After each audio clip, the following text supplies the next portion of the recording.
الرحيم سأصرف عن آياتي الذين يتكبرون في الأرض بغير الحق وإن يروا كل آية لا يؤمنوا بها وإن يروا سبيل الرشد لا يتخذوه سبيلا وإن يروا سبيل الغي يتخذوه سبيلا ذلك بأنهم كذبوا بآياتنا وكانوا عنها غافلين والذين كذبوا بآياتنا ولقاء الآخرة حبطت أعمالهم هل يجزون إلا ما كانوا يعملون.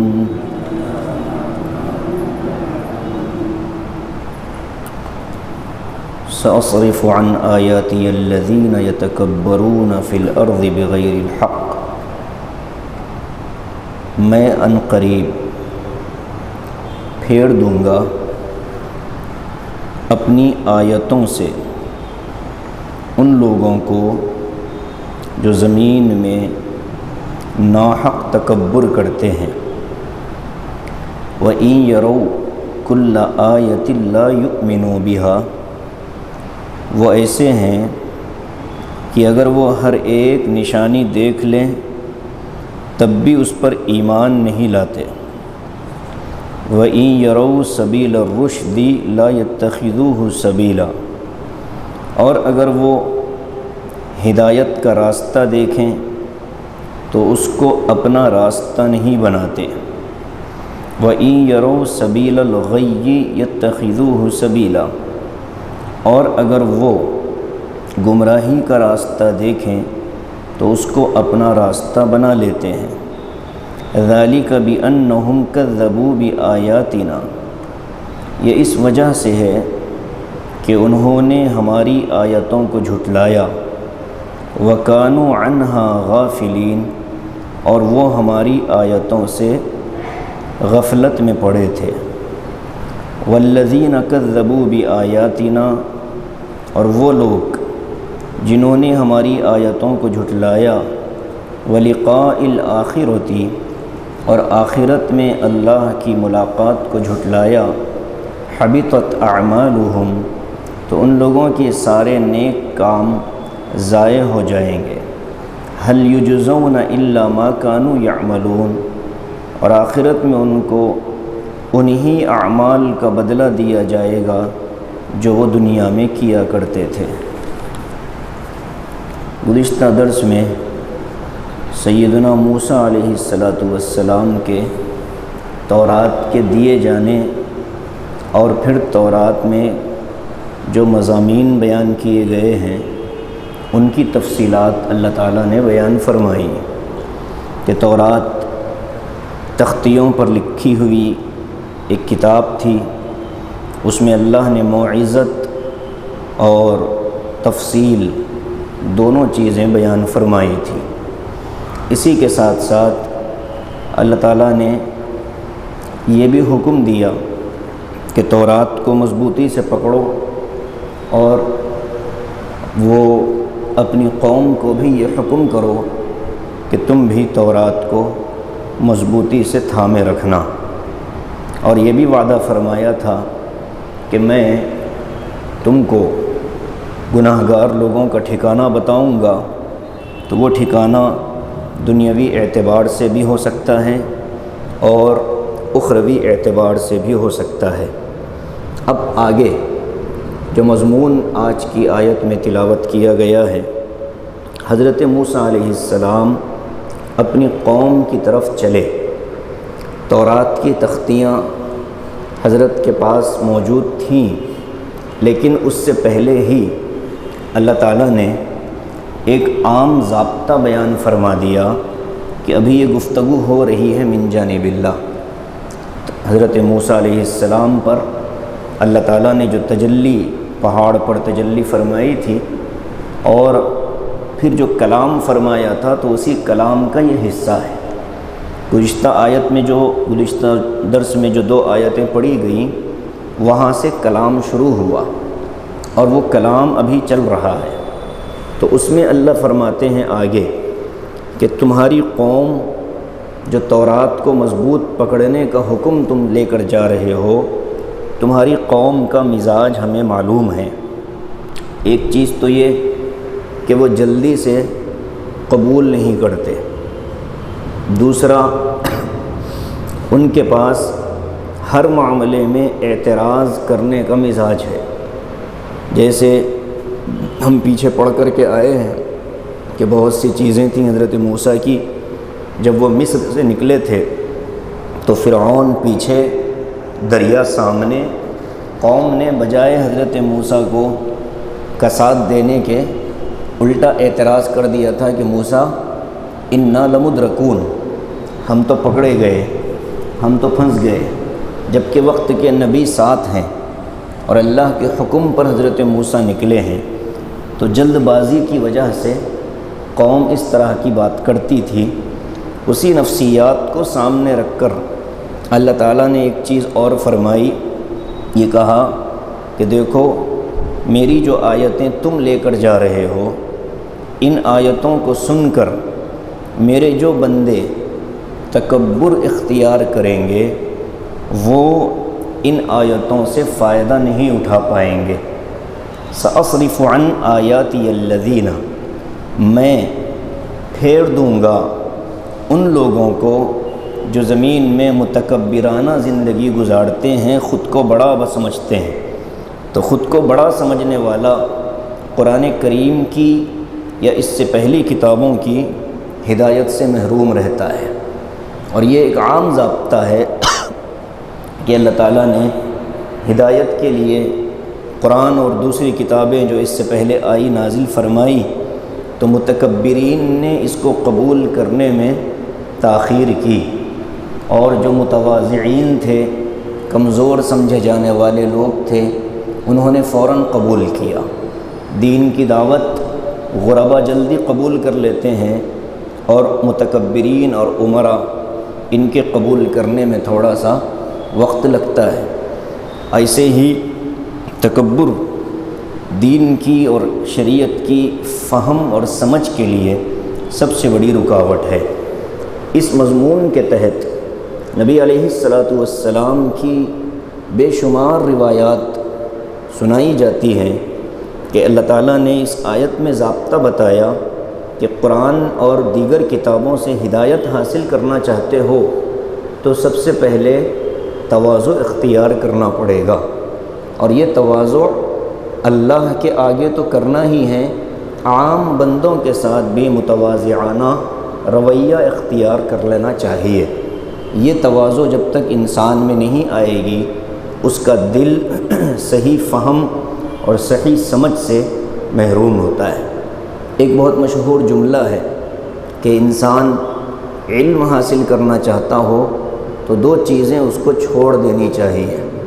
پہلی چیز ہے تکبر اور دوسری چیز ہے حیا، شرم۔ اس لیے کہ تکبر تو ہر جگہ برا ہے اور حیا ہر جگہ اچھی ہے، لیکن دین کے معاملے میں اچھی نہیں ہے۔ حضرت عائشہ رضی اللہ تعالی عنہ مدینہ منورہ کی انصار کی صحابیات کے بارے میں فرماتی تھیں کہ کتنی باکمال عورتیں ہیں۔ حضرت عائشہ نے فرمایا انصاری عورتوں کے بارے میں کہ نعم نساء الانصار، کہ انصار مدینہ کی بیویاں اور عورتیں کتنی اچھی ہیں کہ وہ دین کا مسئلہ معلوم کرنے کے لیے حیا نہیں کرتی، بہت صاف صاف سوالات پوچھ لیتی ہیں اور مسئلہ معلوم کر کے اس کے مطابق زندگی گزار لیتی ہے۔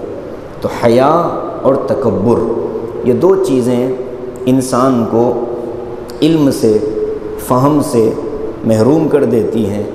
باقی دیگر چیزوں میں انسان کو حیا کا دامن نہیں چھوڑنا چاہیے۔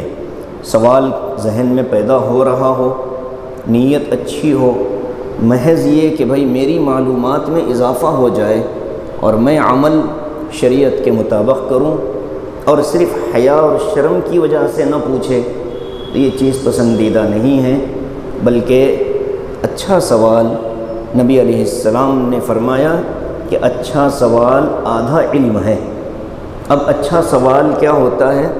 جس میں انانیت، نفسانیت، امتحان، آزمائش، حجت بازی نہ ہو، بلکہ علم کی حصول کے لیے، نامعلوم چیزوں کے معلوم کرنے کے لیے سوال کیا جائے، اور پھر اس اچھے سوال کی بنیاد پر اللہ تعالیٰ سائل کو فائدہ پہنچاتا ہے۔ تو فرمایا کہ سأصرف عن آیاتی الذین یتکبرون فی الارض بغیر الحق، کہ میں اپنی آیتوں سے ان لوگوں کو دور رکھوں گا کہ جو زمین میں متکبرانہ زندگی گزارتے ہیں۔ اب یہ دور رکھنا اور پھیر دینا کیا ہے؟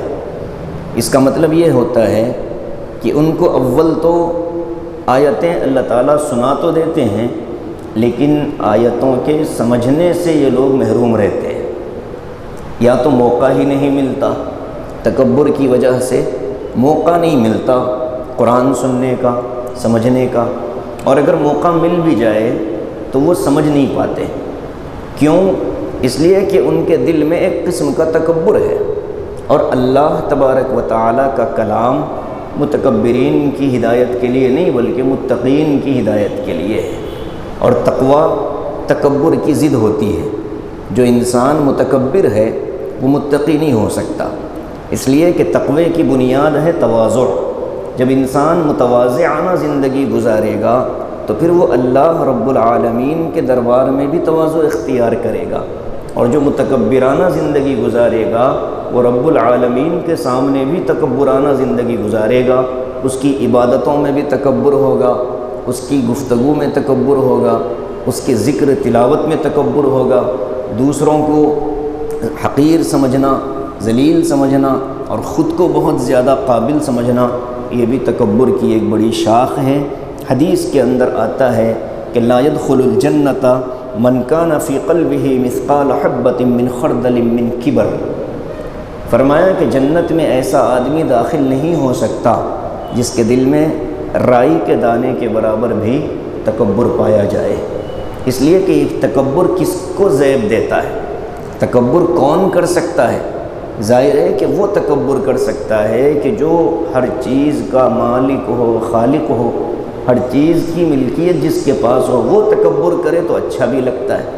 اب بظاہر انسان کو کچھ چیزیں عارضی طور پر اللہ تعالیٰ نے دے رکھی ہیں، مال ہے، عزت ہے، حسن ہے، خاندان ہے، علم ہے، اور پھر ان عارضی چیزوں پر انسان تکبر کرنے لگ جائے تو یہ چیز اللہ نے فرمایا، حدیث قدسی کے الفاظ ہیں الکبریاء ردائی، کہ تکبر میری چادر ہے، جو اسے مجھ سے چھینے گا میں اس سے مقابلہ کروں گا۔ اس لیے کہ یہ چیز ایسی ہے انسانوں میں کسی کو زیب نہیں دیتی۔ ابو جہل کو جب قتل کیا جا رہا تھا جنگ بدر میں، تو حضرت عبداللہ ابن مسعود رضی اللہ تعالی عنہ نے اس کو دیکھا، وہ زخموں کی حالت میں پڑا ہوا ہے۔ دو معصوم بچے تھے، معوذ اور معاذ، ان لوگوں نے اس کے گھٹنوں پر وار کر کے اس کو گھوڑے سے گرا دیا تھا، اور جب انہوں نے اس کو دیکھا اور اس کا سر قلم کرنا چاہا تو ابو جہل نے کیا کہا کہ میری گردن سینے کی طرف سے کاٹنا، یعنی نیچے سے کاٹنا، تاکہ جب میرا سر دوسرے سروں کے ساتھ رکھا جائے تو ممتاز نظر آؤں، لگے کہ سر بڑا سردار کا۔ تو مرتے ہوئے بھی اس کو تکبر پایا گیا اس میں، اسی لیے آقا نے کیا فرمایا، فرعون هذه الامہ، اس امت کا فرعون ابو جہل ہے۔ تو تکبر انسان کو موت تک ساتھ لے کر کے چلتا ہے اور پھر اسی حال میں آدمی مر جاتا ہے۔ اب تکبر کا علاج کیا ہے؟ بہت آسان سا علاج بتایا گیا ہے، انسان ہر وقت اپنی کمیوں کوتاہیوں کو یاد کر لے۔ بھئی میرے اندر کمیاں کیا ہیں؟ ہماری نظر خوبیوں پر ہوتی ہے، میرے اندر یہ کمال ہے، میرے اندر یہ خوبی ہے، نہیں، میرے اندر خامی کیا ہے، میرے اندر کمی کیا ہے۔ بس آدمی اپنی کمیوں اور کوتاہیوں کو تلاش کر لے، دل اس کا اندر سے جواب دے گا کہ تو اس قابل بھی نہیں کہ لوگ تجھے سلام کریں، تو اللہ تبارک و تعالیٰ کے دربار میں کھڑا ہونے کے بھی قابل نہیں۔ امام زین العابدین رحمۃ اللہ علیہ، جو سیدنا حسین رضی اللہ تعالیٰ عنہ کے صاحبزادے اور کربلا کے شہداء میں اکیلے وہ زندہ بچ جانے والوں میں تھے، اور انہی سے پھر پوری نسل کیا کہتے ہیں آل رسول کی جو نسل چلی ہے وہ انہی سے چلی ہے، حضرت علی بن الحسین، جن کو لقب ملا ہے زین العابدین کا۔ زین العابدین کا مطلب ہے دنیا بھر میں جتنے لوگ عبادت کرنے والے ہیں، ان عبادت کرنے والوں کا تاج اور اس کی بلندی اگر کوئی ہے تو وہ حضرت زین العابدین رحمۃ اللہ علیہ، بڑے جلیل القدر صحابی۔ فرزدق ایک شاعر تھا اس زمانے کا، اور حضرت زین العابدین رحمۃ اللہ علیہ حج کے لیے یا طواف کے لیے تشریف لائے۔ بیت اللہ شریف میں بڑی بھیڑ تھی، بھیڑ تو ہوتی ہے، اور اس زمانے میں ایک بادشاہ تھا جو اس نے سفر کیا تھا، عبد الملک ابن مروان تھا یا ولید ابن عبد الملک تھا، کوئی تو تھا دونوں میں۔ کھڑا رہا، انتظار میں تھا کہ حجر اسود کا بوسہ ملے، لوگوں کے ہٹنے کا انتظار کر رہا تھا کہ لوگ تھوڑا چھٹیں تو ہم حجر اسود کا بوسہ لیں۔ اور یہ بھی اجازت نہیں ہے کہ لوگوں کو زبردستی ہٹا کر کے، بادشاہ ہوں تو آپ ہٹائیں اور ہٹا کر بوسہ لیں، اس کی بھی اجازت نہیں ہے، انتظار کریں موقع ملے تو لیں۔ تو وہ کھڑا ہے مطاف میں اور بھیڑ کافی زیادہ ہے، اس کو موقع نہیں ملتا۔ اچانک بھیڑ نے بیت اللہ میں ایک شخص کو داخل ہوتا ہوا دیکھا، تو وہ بھیڑ خود ہی راستے سے ہٹ گئی اور حجر اسود بالکل کھلا ہو گیا۔ ایک بزرگ شخصیت اندر آئی، حجر اسود کا بوسہ دیا اور طواف شروع کر دیا۔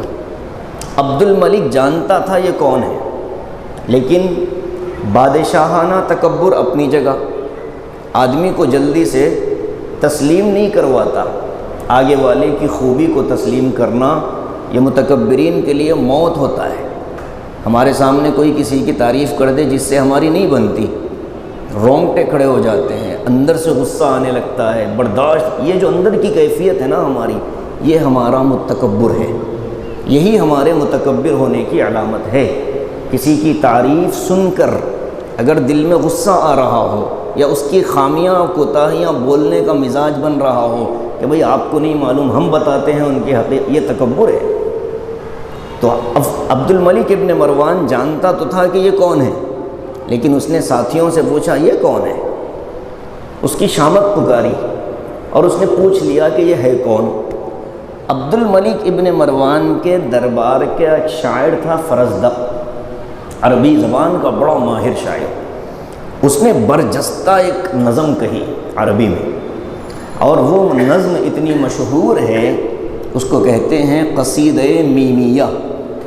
قصیدہ میمیہ یعنی اس کا ہر شعر میم پر آ کر کے ختم ہوتا ہے۔ اب اس نے کہنا شروع کیا، ھذا الذی تعرفہ البطحاء والعجم، یہ شخص کون ہے آپ نہیں جانتے؟ ارے یہ تو وہ ہیں جن کو عرب اور عجم جانتا ہے، ھذا الذی تعرف البطحاء والعجم والعرب، یہ وہ ہیں جن کو بطحا کی وادی جانتی ہے، بیت اللہ جانتا ہے، والبیت والحل والحرم، کہا کہ ان کو تو نہیں جانتا لیکن یہ کعبہ جانتا ہے یہ کون ہے، اور حل جانتا ہے۔ حل کہتے ہیں وہ جو حدود حرم ہے مکے کے آس پاس، اس حدود حرم کے دائرے کے باہر میقات کے اندر یہ جو دائرہ ہے اس کو کہتے ہیں حل۔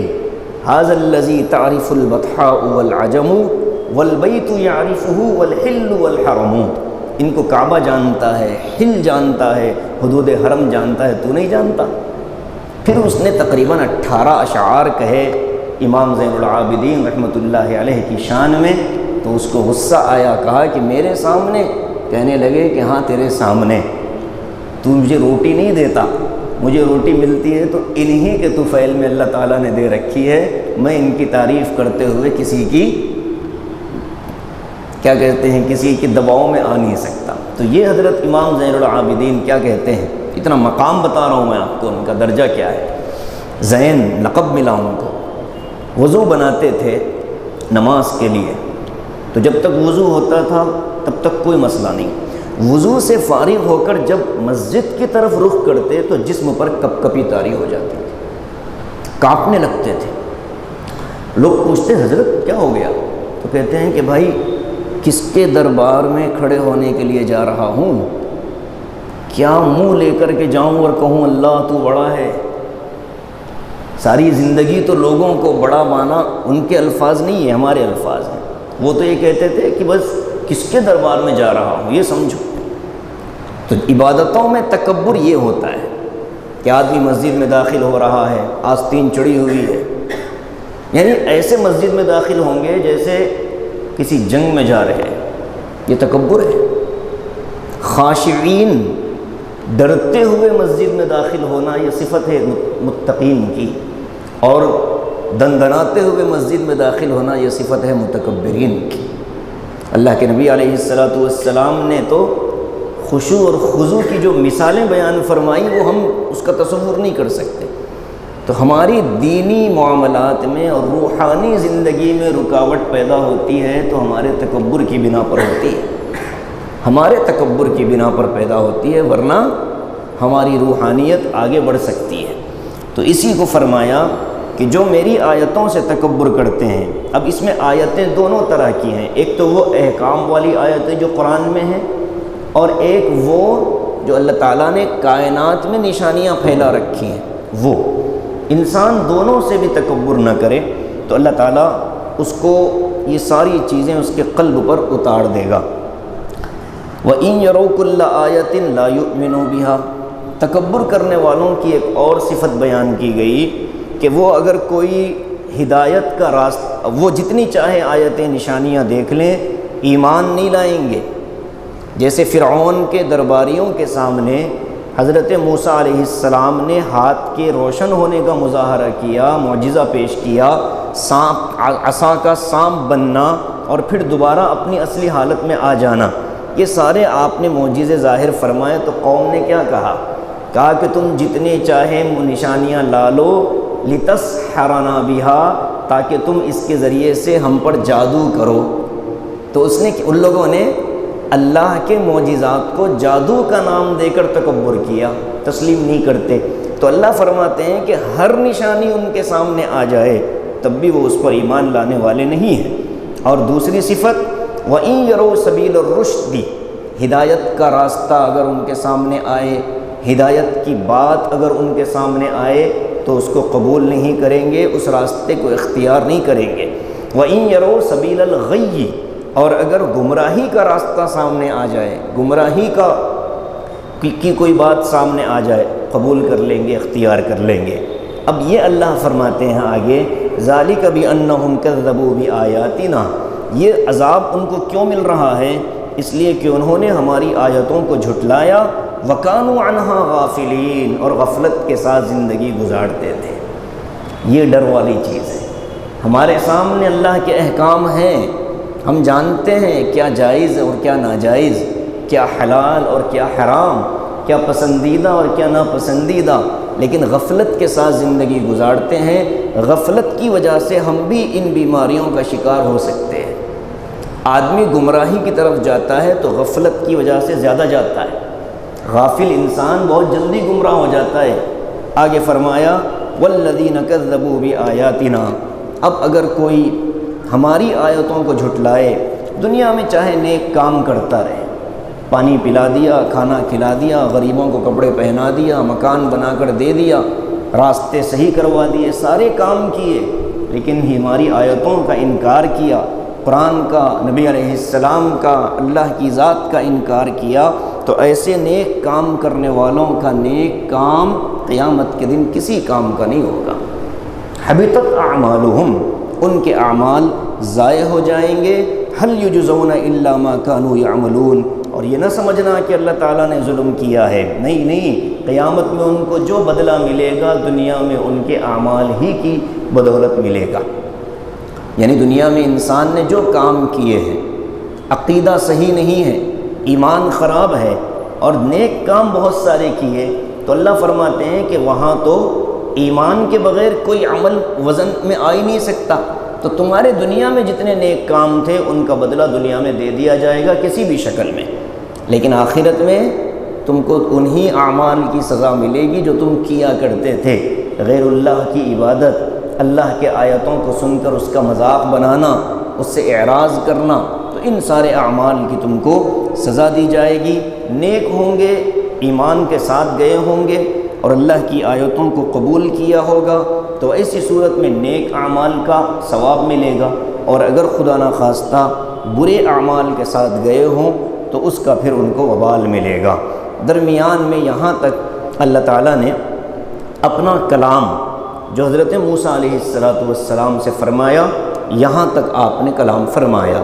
اب آگے حضرت موسیٰ علیہ السلام کے واپس آنے سے پہلے اپنی قوم میں وہاں کیا آزمائش شروع ہوئی، بچھڑا بنایا گیا، زیور لے کر کے، فرعونیوں کے زیور ان کے پاس مل گئے تھے، دعوت میں جانے کے لیے زیور مانگ کر لائی تھی یہ عورتیں، بنی اسرائیل کی عورتیں فرعونیوں کی عورتوں سے دعوت کے نام پر، چونکہ گھروں میں کام کیا کرتی تھیں کہ بھئی ہمیں دعوت میں جانا ہے، آپ ہمیں زیور دے دو عاریتاً، وہ سارا زیور جمع کر کے نکل گئے تھے مصر سے، اور وہی زیور پھر سامری نے بچڑے کی شکل میں ڈھال کر کے پھر اس کو آواز لگا کر اس میں لوگوں کو گمراہ کیا۔